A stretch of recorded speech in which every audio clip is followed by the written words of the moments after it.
up, you guys? Slasher movie reviews. Now, I did this video last year, and honestly, I was very proud of it, and I liked doing it, so I thought I'd bring it back. Today, I'm going to be counting down the top 10 horror movies you might have missed in 2018.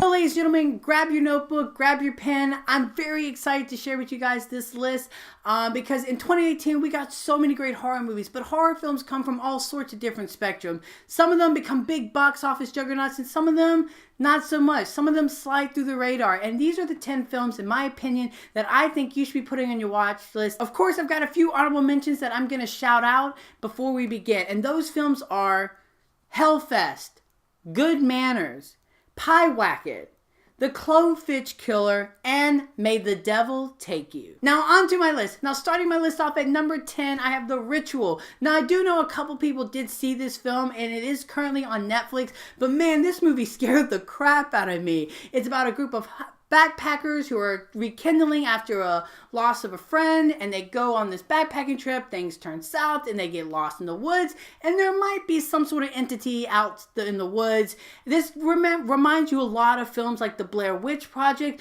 but it's oozing an atmosphere, and the character work is very great. It's gorgeous to look at, and it leads to a final act, in my opinion, that put one big fat chill down my spine. Coming in at number 9, I have The Witch in the Window. What I love about this particular film is the father and son dynamic. You know, they come together to sort of flip this house and do construction on it, but unfortunately, it looks to be haunted by a woman who stands in the window.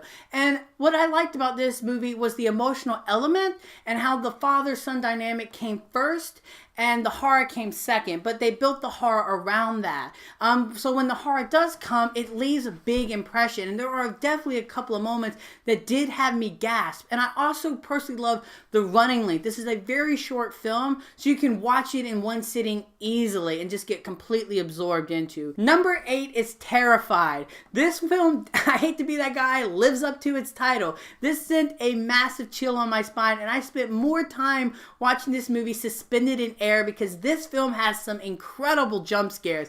It's loud, and I love how in your face this movie gets, and the imagery with the jump scares work perfectly together. This movie is fast paced, it never slows down, and it's just a visceral experience that you just gotta sign up for. Number 7 is Summer of '84. This movie is a little bit lighter in terms of horror, in my opinion, but it does build to horror. And in my opinion, I love the characters. I love the chemistry between the kids.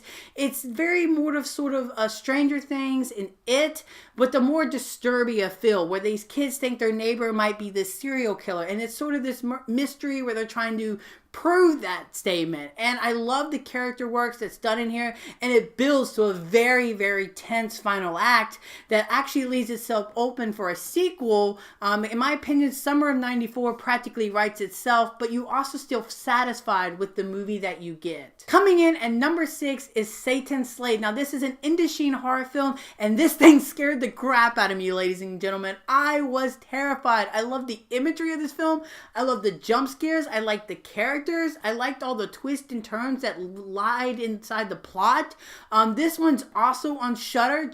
Most of these films you can find on Shudder. So, and what I loved about this movie, it was just the scare factor, the chemistry between the family. I actually really liked them a lot. And man, there are a few jump scares that are just terrifying. And the final act was nuts. Coming in at number 5, I have The Endless. Now, The Endless comes from the director of Resolution and Spring, and I won't say much about the plot other than the fact that these two guys, they escape a cult, and they decide to go back to the cult years later because they're not happy with their lives to see if they made the right choice. This thing is trippy. It's beautiful. I like the character works. I like the brother chemistry.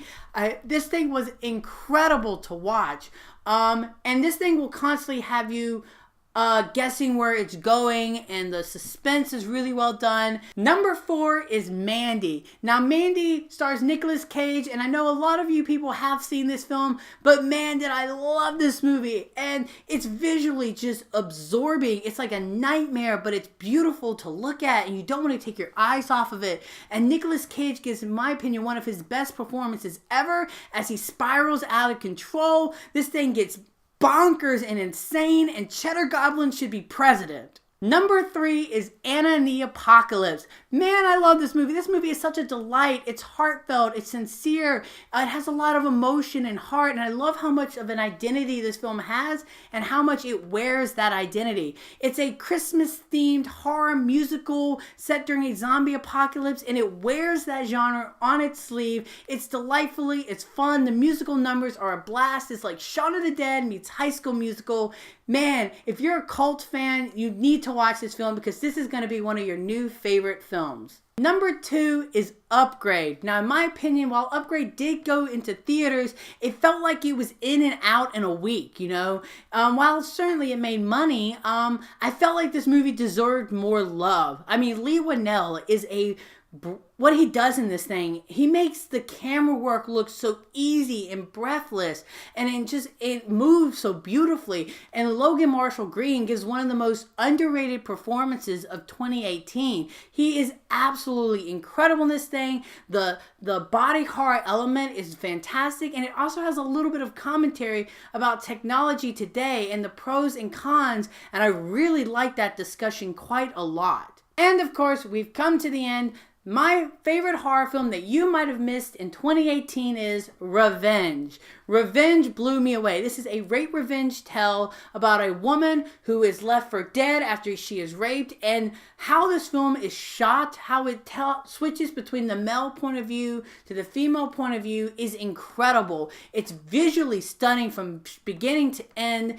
and this thing just puts you on a wild ride like no other. You can currently watch this film on Shudder, and I highly recommend doing so because this movie blew me away, and I definitely think you're going to be in for a very visceral experience, and this is by far the best rape revenge film I have ever seen. So you guys, there you have it. Those are the top 10 horror films you might have missed in 2018. If there are some that I might have missed that you recommend, please leave them in the comment section below. I definitely know there's a couple that aren't on this list because I simply haven't seen them, but I definitely want to watch. Like What Keeps You Alive, I haven't seen that. Ghostland, I still haven't seen. So yeah, let me know in the comment section below. And until next time, I'm the Slashy Movie Reviewer, and you guys have just been slashed.